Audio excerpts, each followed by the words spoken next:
ओम शांति। ओम शांति। ओम शांति।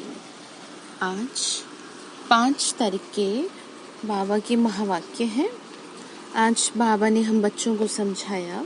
बाबा ने कहा, मीठे बच्चे, श्रीमत पर चलकर सबको सुख दो। आसुरी मत पर दुख देते आए, अब सुख दो, सुख लो। बाबा ने कहा, बच्चे, अभी तक तुमने दुख दिया और दुख लिया। अब जब कि मैं तुम्हें मिला हूँ तो तुम सबको सुख दो, ठीक है? और सुखी लो, दुख लो भी मत। अब दुख ले कैसे लेते हैं? किसी की बातों को दिल पे लगा लेना, यानी दुख ले लेना, ठीक है? तो श्रीमत कहती है, यानी शिव बाबा की श्रीमत कहती है कि तुम ना तो दुख दो ना लो, ठीक है? तो प्रश्न बाबा ने पूछा, बुद्धिमान बच्चे किस राज को समझने के कारण उच्च पद पाने का पुरुषार्थ करते हैं? तो आंसर है, वे समझते हैं कि ये दुख और सुख, हार और जीत का खेल है। कौन से बच्चे? जो बुद्धिमान बच्चे हैं। अभी आधा कल्प सुख का खेल चलने वाला है, यहाँ किसी भी प्रकार का दुख नहीं होगा। अब नई राजधानी आने वाली है, उसके लिए बाप अपना परम धाम छोड़कर हम बच्चों को पढ़ाने आए हैं। अब पुरुषार्थ कर ऊंच पद लेना ही है। ये किसकी निशानी है? ये है बुद्धिमान बच्चों की निशानी, जो इन बातों का ध्यान रखेंगे, जो इन बातों पर विचार करेंगे कि अब तो दुनिया बदलनी है, ठीक है? तो गीत है, बदल जाए दुनिया न बदलेंगे हम। अब इसका मतलब ये नहीं है कि चाहे हम कैसे भी हैं तो हम नहीं बदलेंगे। मतलब भगवान के बने हैं ना, भगवान से वायदा किया है तो नहीं बदलेंगे। अब दुनिया में नहीं, दुनिया वालों जैसे होंगे, हम बाबा के बन गए अब। ओम शांति। मीठे मीठे बच्चों ने अर्थ समझा। यहाँ कोई कसम खाने की दरकार नहीं है। गीत के आगे है ना, तेरी कसम। तो यहाँ कोई कसम खाने की जरूरत नहीं है। ये तो आत्मा में समझ चाहिए। आत्मा तमो प्रधान होने के कारण बिल्कुल ही बेसमझ हो गई है। मतलब शक्ति नष्ट हो गई, बुद्धि नष्ट हो गई विकारी होने की वजह से। बच्चे जानते हैं हम कितने बेसमझ थे, अब कितने समझदार बने हैं। दूसरे सत्संग आदि में ये बातें होती नहीं। बाबा ने कहा, कौन समझाएगा तुम्हें ये बातें? मैं ही तो समझाता हूँ। वो शास्त्र रामायण आदि पढ़ते हैं, एक कान से सुना, दूसरे कान से निकल जाता है, कोई प्राप्ति नहीं है। यज्ञ तप दान पुण्य आदि बहुत करते हैं दुनिया में, धक्के खाते रहते हैं, प्राप्ति कुछ भी नहीं है। भगवान को ढूंढने के लिए कहाँ कहाँ जाते हैं, कितना कितना पैसा खर्च करते हैं, कितना यज्ञ तप करते हैं, लेकिन गीता में भी लिखा है साफ कि मैं तो ऐसे मिलता ही नहीं। तो बाबा ने कहा, देखो कितना करते हैं, धक्के खाते रहते हैं। इस दुनिया में तो कोई को सुख है नहीं। जो सच्चा सुख है, जो सच्ची खुशी है, वो केवल बाबा की याद में है। अब बाप सारी समझ देते हैं। समझो, सुख शांति देने वाला एक बाप ही है। बाबा को याद करेंगे तो जीवन में सुख शांति बनी रहेगी। मनुष्यों को याद करेंगे तो जो शांति है भी ना, वो भी नष्ट हो जाएगी। कैसे नष्ट हो जाएगी? क्योंकि उनसे जुड़ा हुआ व्यर्थ जरूर याद आएगा आपको। मनुष्य तो बिल्कुल ही घोर अंधियारे में है। भक्ति मार्ग वाले भी याद करते रहते हैं। क्या याद करते हैं? हे दुख हरता सुख करता सदगति दाता आओ। बुलाते हैं ना भक्ति में। देखो दुनिया में क्या लगा पड़ा है, सबको दुख लगा ही रहता है। तो जो भी मनुष्य मात्र हैं, किसी को भी ये पता नहीं कि बाप कौन है। बाबा ने कहा, दुनिया में लोग भगवान को मानते तो जरूर हैं, लेकिन उनको ना जानने की वजह से ये हाल है। यानी परमात्मा की पहचान नहीं हो रही है, कर ही नहीं पा रहे, कोई समझ ही नहीं दे रहा। वो तो बाबा ने तो हम बच्चों को समझ दी ना, कि हमने उसको पहचाना, हमने उसका टच फील किया है, इसीलिए तो हम उसके बन गए। जैसे माँ का टच जब बच्चे को लगता है, जब वो उसे प्यार से सर पे हाथ फेरती है, तो बच्चे को एक अलग फीलिंग आती है, एक सुख की फीलिंग आती है, सारे दुख दर्द भूल जाता है बच्चा। इसी तरीके से शिव बाबा को जब हम याद करते हैं, क्योंकि वो हमारे पिता हैं, तो उनको याद करने मात्र से ही हमारे दुख दूर हो जाते हैं। और जब उनकी शक्ति हमें टच कर देती है, तब तो वो सौभाग्य, कैसे एकदम जैसे बिल्कुल ठंडक आ जाती है शरीर में, मन में। तो ये निशानी है। तो बाबा ने कहा किसी को नहीं पता बाप से क्या वर्षा मिलता है, बेहद के बाप को जानते ही नहीं है, धक्के गाते रहते हैं शांति के लिए। आज यहाँ जा रहे हैं, कल कहीं और जा रहे हैं, परसों कहीं और जा रहे हैं। अब शांति तो गले का हार है, तो अब गले का हार है तो नहीं जानते, मतलब आपके अंदर ही शांति, कोई बाहर में थोड़ी मिलेगी। अब ये किसने कहा कि मन की शांति चाहिए? आत्मा कहती है। ये भी मनुष्य नहीं जानते, देहाभिमान है ना, साधु संत आदि सब दुखी है, सब शांति चाहते हैं। बीमारी आदि तो साधु संतों को भी होती है, ऐसा नहीं है। एक्सीडेंट होते हैं दुनिया में, सिवाय दुख के और कुछ नहीं है। बीमारी आना, दुख आना, इससे तो कोई नहीं बचेगा, सभी के सामने आता है। लेकिन शिव बाबा की याद से, पुण्य कर्मों से वो दुख सूली से कांटा हो जाता है। बाबा ने कहा अभी तुम बुद्धिमान बने हो, बाप ने तुमको समझाया है। ड्रामा के अंदर नई दुनिया और पुरानी दुनिया, सुख और दुख का खेल बना हुआ है। बाप ने तुम्हारी बुद्धि का ताला खोला है। कैसे खोला ताला? ज्ञान देके ताला खोला ना। तो और सब मनुष्य मात्र की बुद्धि को गोदरेज का ताला लगा हुआ है जो जल्दी से खुलता नहीं है।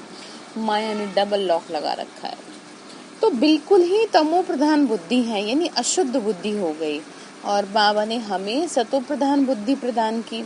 तुम बच्चे नंबरवार पुरुषार्थ अनुसार जानते हो, बरोबर बेहद का बाप मिला है, यानी सारी दुनिया का मालिक अब आपको मिला है, तो किस बात की चिंता करेंगे अब? तो वो हमको सृष्टि के आदि मध्यंत का राज सुनाते हैं कि ये खेल कैसे बना हुआ है। जब सुख होता है तो दुख का नाम नहीं होता। तो तुम बच्चों की बुद्धि में है कि हम बाप से सुख शांति संपत्ति का वर्षा ले रहे हैं। बाबा ने क्या कहा? तुम्हारी बुद्धि में ये बात बैठ गई ना, अब तुम रोशनी में हो, तुम पुरुषार्थ कर रहे हो, मेहनत कर रहे हो ना अपनी राजधानी में जाने के लिए। अपनी राजधानी में एक दो से ऊंच जाएं, मतलब एक दो से ऊंच जाएं, जितना ये ध्यान रखेंगे तो उतना ज्यादा पुरुषार्थ होगा। तो ये ना बेहद का स्कूल है, कोई 2-4 बच्चे नहीं पढ़ रहे, कितनी करोड़ों आत्माएं पढ़ रही हैं इस स्कूल में। तो बेहद का बाप पढ़ाते हैं, तुम जानते हो वो हमारा मोस्ट बेलिवेड बाप है, जिसकी महिमा अपरंपार है, बहुत प्यारा पिता है। वो ऊंच ते ऊंच बाप श्रीमत देते हैं, बाकी सब मनुष्य मात्र आसुरी मत पर एक दो को दुखी देते हैं। बाबा ने कहा मेरी ही गाइडेंस तुमको ये रास्ता दिखाती है। बाकी दुनिया में कोई कुछ भी बोलता है, कोई कुछ भी बताता है, तो दुख का ही कारण बन जाता है वो। लेकिन मेरी श्रीमत तुमको सुख प्रदान करेगी। इसीलिए कहते हैं कि चाहे कुछ भी हो, बाबा की आज्ञा की कभी अवज्ञा ना करना, क्योंकि ये भगवान की श्रीमत है, किसी मनुष्य की थोड़ी है, हमारी थोड़ी है। भगवान ने श्रीमत मतलब आपको कहाँ जा रहा है, ठीक है। जैसे मन मत होती है ना, अपने मन की चलाना, ऐसी श्रीमत होती है। श्री का मतलब है शिव बाबा की मत है ना, श्रेष्ठ ते श्रेष्ठ तो वही है। तो इस ड्रामा में हम एक्टर्स हैं, ये कोई नहीं जानता। तो तुम बच्चे अब समझते हो ना, इस ड्रामा में भारतवासियों का ही ऑलराउंड पार्ट है। आगे तो तुम कुछ जानते ही नहीं थे, अब तो मूल वतन से लेके सूक्ष्म वतन और स्थूल वतन सबको तुम जान गए हो। बाबा ने कहा इस दुनिया को, इस दुनिया से ऊपर जो दुनिया है उसको, और उससे भी ऊपर जो दुनिया है उसको भी। तो बाबा ने नाम दिया कि परमपिता परमात्मा तुमको पढ़ा रहे हैं ना, अब त्रिलोक का सारा ज्ञान दे रहे हैं, तीनों लोकों का ज्ञान दे दिया। तो ये है कांटों का जंगल। कांटों का क्यों? क्योंकि चारों तरफ बुराइयां, विकार, गंदगी ही गंदगी है। तो बच्चे जानते हैं अभी हम कांटों से फूल अर्थात मनुष्य से देवता बनते हैं। यहाँ तो छोटे बड़े सब दुख देते हैं, यहाँ तो सब दुख ही दे रहे एक दूसरे को। गर्भ में माता को बच्चे दुख देते हैं। ये बहुत छीछी पुरानी दुनिया है। बाबा ने कहा ये दुनिया ही दुखों की दुनिया है। वो तो तुम मेरे बन गए, इसीलिए तुम्हारे जीवन में सुख है, ठीक है। उसकी याद में तो सुख है। इस सृष्टि चक्र को कोई भी नहीं जानता, हम कहाँ से आए, कितने जन्म लिए, फिर कहाँ जाना है, कुछ नहीं जानते। बेहद का बाप अर्थात सब सीताओं का एक राम, वो निराकार है। बेहद का बाप, सारी सृष्टि का बाप एक निराकार है। सीता कोई एक नहीं थी, हम सभी आत्माएं सीता हैं, ठीक है। अब ये नहीं कोई फीमेल है कोई मेल है, आत्मा रूपी सीता जो रावण के चंगुल में फंस गई, इसीलिए मर्यादा की लकीर के अंदर रहने को कहा था, ठीक है।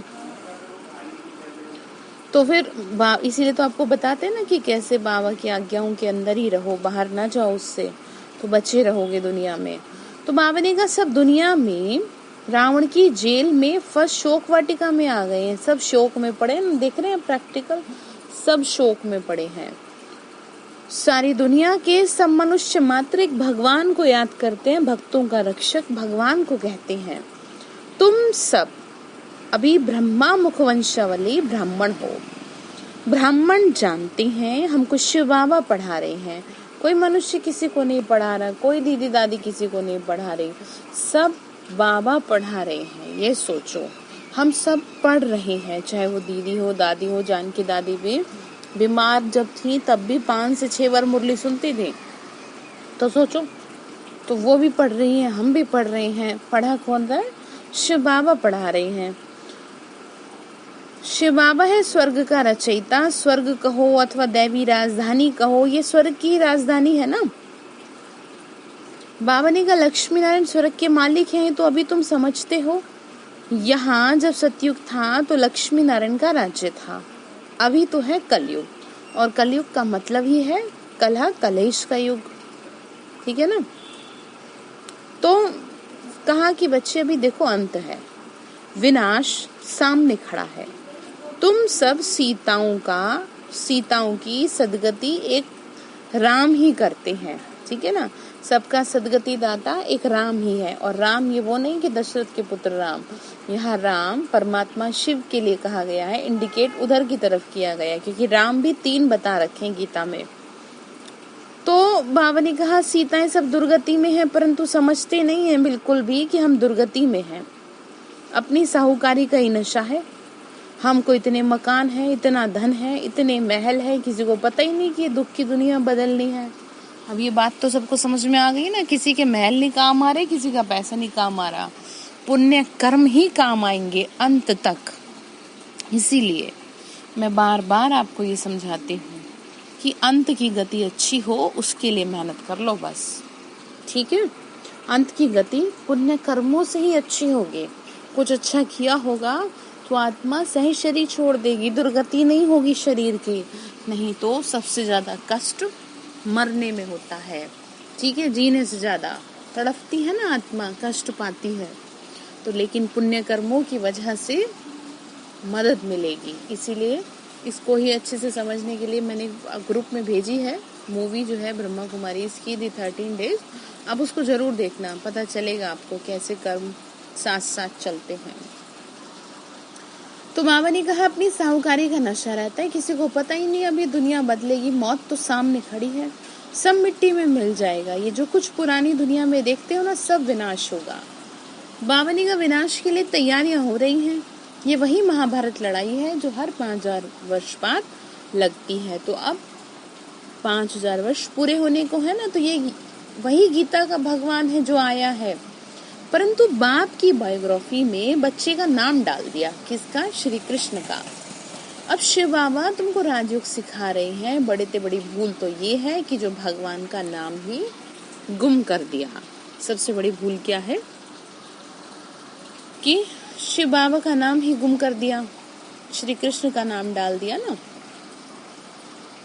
तो फिर आगे कहा तुम बच्चे जानते हो हमको कोई मनुष्य साधु संत आदि नहीं पढ़ाते, हमको शिव बाबा पढ़ाते हैं, वो बाप भी है, टीचर भी है और सतगुरु भी है, सब कुछ है, ये तो नहीं भूलना चाहिए ना। बाबा कहते हैं हमारे सब बच्चे हैं, परंतु सभी को थोड़े पढ़ाएंगे, जितनी आत्माएं जानी होंगी, पर मैसेज तो सबको जाएगा ही, सतयुग में जितनी जानी होंगी उतना ही तो पढ़ेंगे ना, लेकिन मैसेज सारी दुनिया में जाएगा, इसीलिए इतना जोरों शोरों से सेवा हो रही है। तो हम भारतवासियों को फिर से राजयोग सिखाने आए हैं बाबा। भारतवासी स्वर्गवासी थे, हीरे मिसल थे, बाबा ने क्या कहा तुम हीरे की तरह थे और अभी कैसे हो गए हो? कौड़ी मिसल।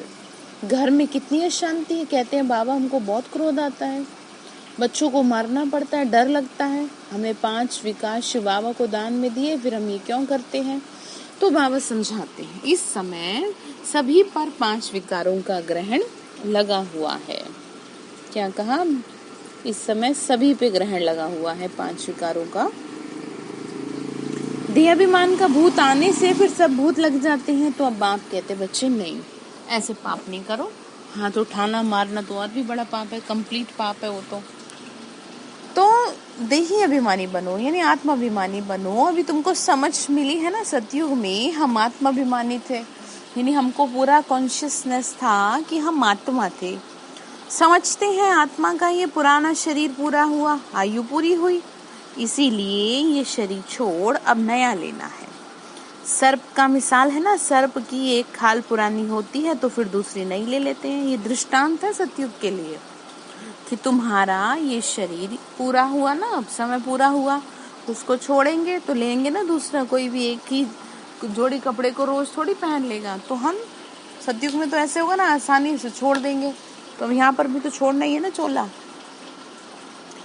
तो बाबा ने कहा कि बच्चे फिर दूसरी दुनिया, तो फिर दूसरी नई ले लेते हैं। सतयुग में होता है, लेकिन वहां तो तुम ऐसे शरीर छोड़ते हो, दुख की तो कोई बात ही नहीं रहती। यहाँ तो कितना दुख है, रोना पीटना रहता है। अभी तुम जानते हो ना ये पुरानी खाल है। बाबा ने कहा जिस शरीर में बैठे हो वो सड़ी हुई जूती है, पुरानी खाल है, ठीक है। यहाँ कोई नई खाल नहीं मिलनी। बाबा ने कहा यहाँ नहीं, तुम्हें सतयुग में मिलेगी, अंतिम पुरानी जूती है। अब मतलब अब सतयुग में लेना है नया शरीर। अभी तुम उनसे तंग हो गए हो, शरीर से हो जाते ना तंग, तो वहां तो खुशी से एक शरीर छोड़ दूसरा ले लोगे। तो इन बातों को तो तुम ही समझते हो ना, यहाँ कितने नए आते हैं, समझते थोड़ी हैं।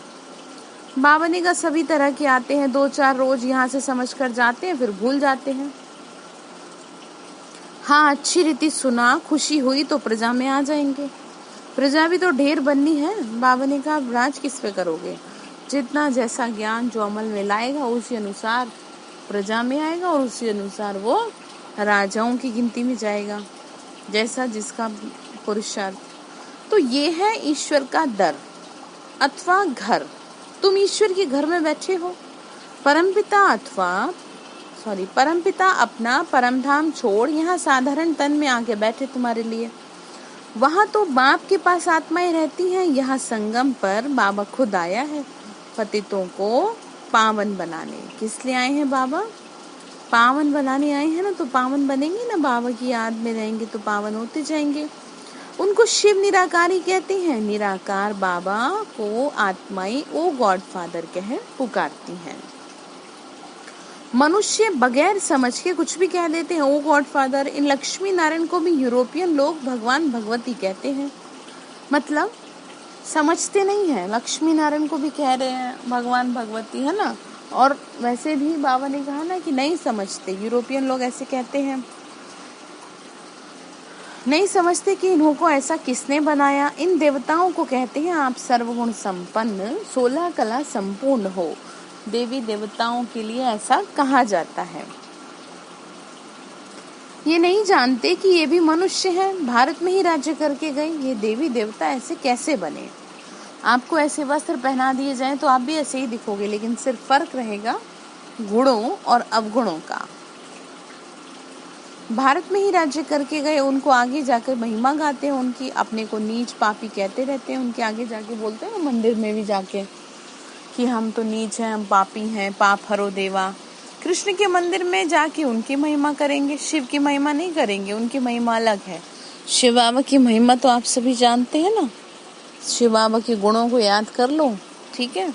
ज्ञान का सागर, सुखों का सागर, जीवन मुक्ति का दाता, मुक्ति जीवन मुक्ति का, कितने सारे गुण हैं बाबा की।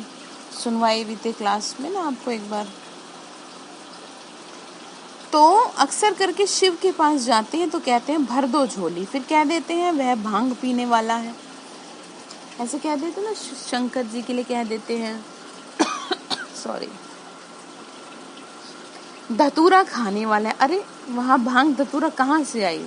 कुछ भी नहीं, समझ ही नहीं है। बाबा ने कहा मांगते रहते हैं पति चाहिए, 16 सोमवार व्रत रखते हैं, अच्छा पति चाहिए, करते हैं ना, इसीलिए करते हैं, शिव के लिए रखते हैं।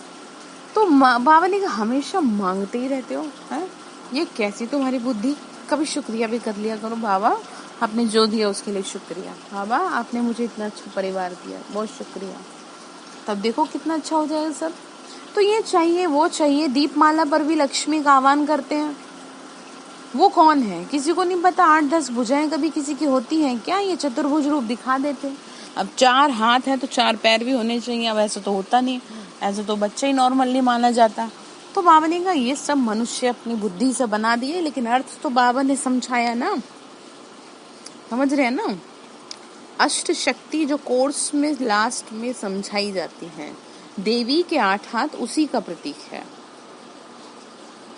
बाबा ने कहा चतुर्भुज रूप दिखाते हैं क्योंकि प्रवृत्ति मार्ग है, उनका नाम विष्णु रख दिया। विष्णु को दिखाते हैं ना 4 हाथ।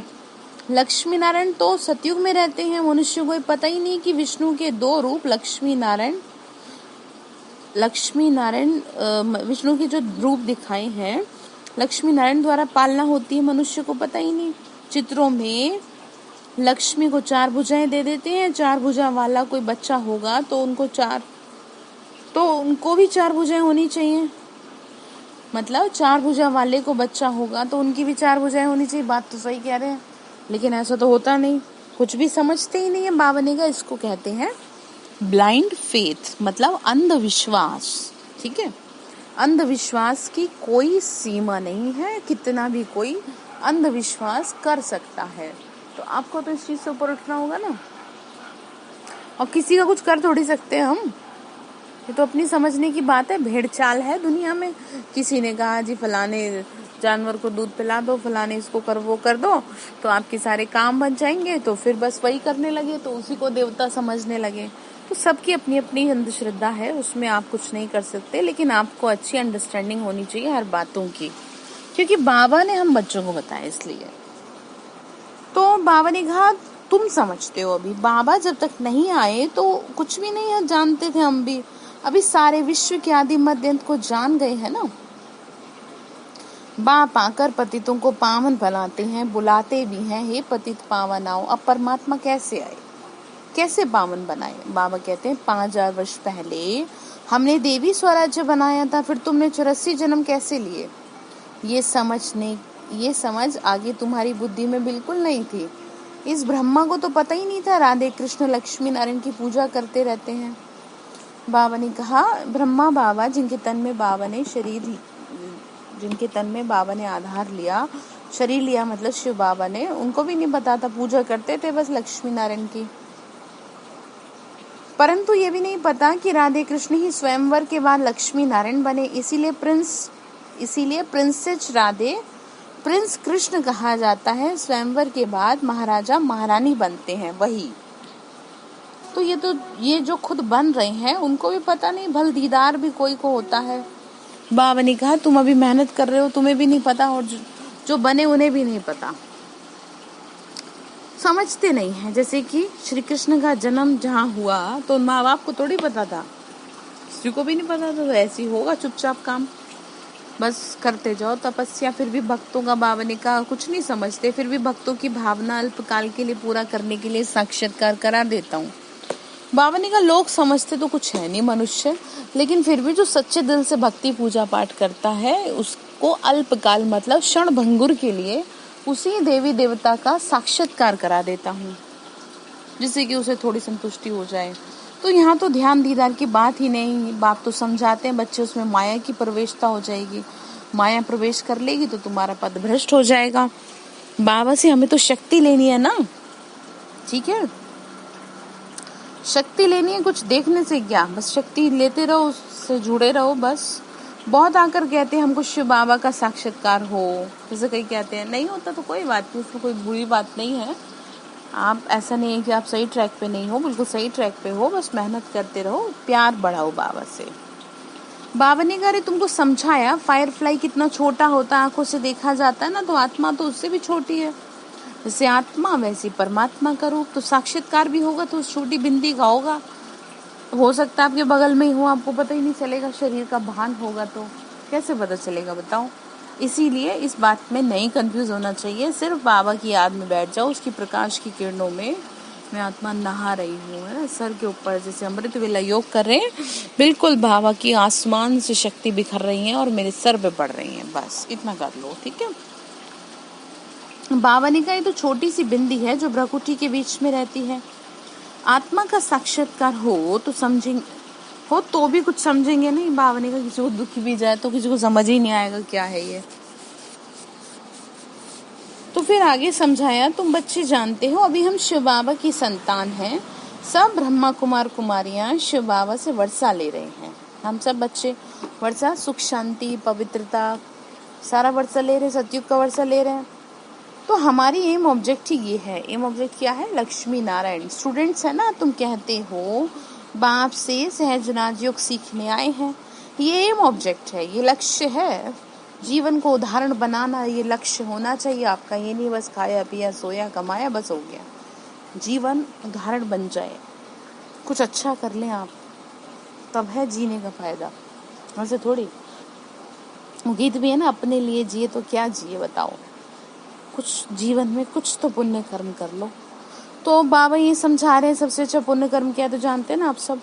तो भक्ति मार्ग में भक्त लोग देवताओं के चित्र साथ में रखते हैं, फिर तुमको ये त्रिमूर्ति का चित्र पॉकेट में रखना चाहिए, जिसमें कौन है? ब्रह्मा विष्णु महेश। इस शिव बाबा द्वारा हम ये लक्ष्मी नारायण बन रहे हैं। क्या ध्यान रखना है?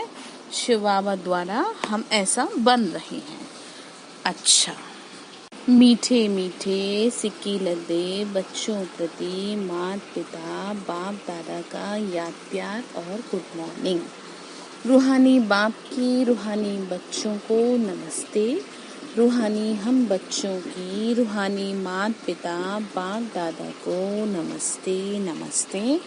बाबा नमस्ते। शुक्रिया बाबा, शुक्रिया। तो धारणा के लिए मुख्य सार है, शिव बाबा को विकारों का दान देकर कभी वापस नहीं लेना।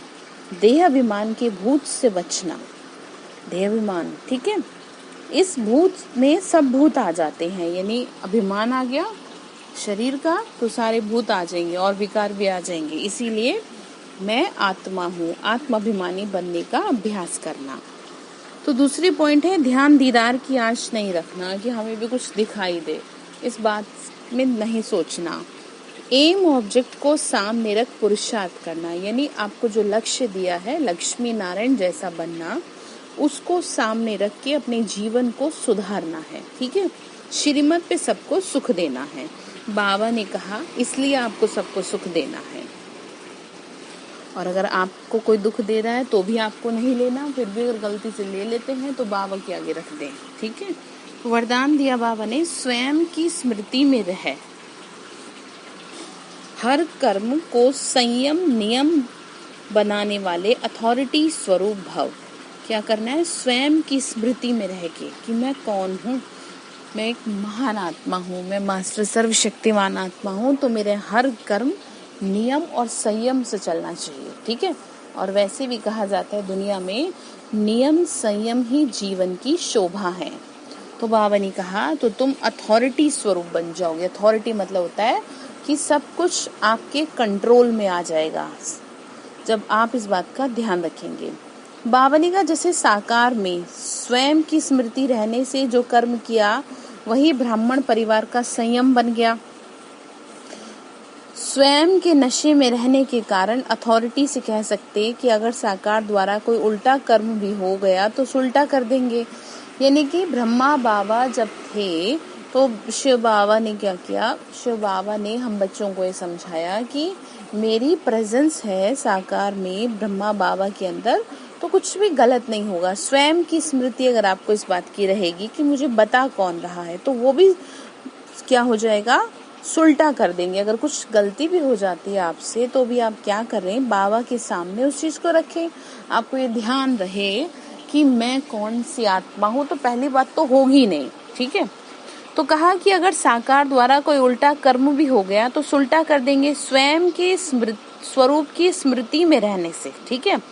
स्वयं के स्वरूप की स्मृति में रहने से ये नशा रहता है कि कोई कर्म उल्टा हो ही नहीं सकता। वही बात आ गई ना, वो होगा ही नहीं।